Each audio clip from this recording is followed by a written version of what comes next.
So here's the setup. We have a Dometic 310 gravity flush toilet here, outfitted with a new and novel air flush technology.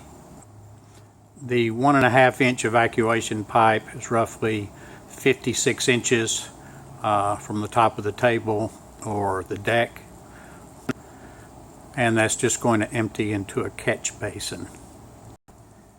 On the other side here we just see a bit of how the instrumentation is attached to the flush lever on the Dometic toilet, and we have here 2 quart containers of water.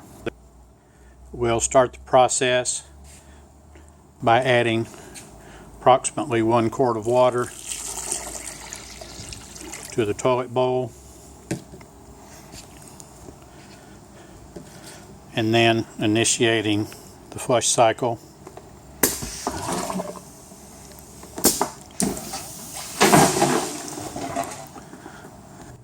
We'll then take what was pushed into the catch basin, feed it back into the quart container,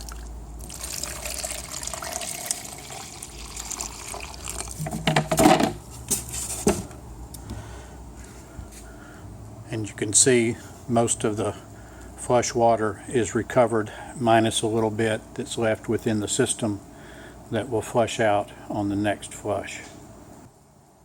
If we do the same process and put approximately a pint of water into the system and then activate the system,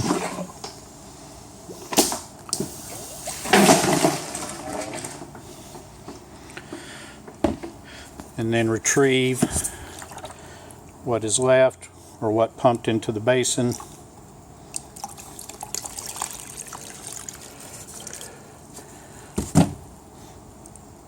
you can see on this occasion slightly more than a half pint was flushed out. Essentially, roughly the same amount that goes into the front end of the system comes out of the back end of the system.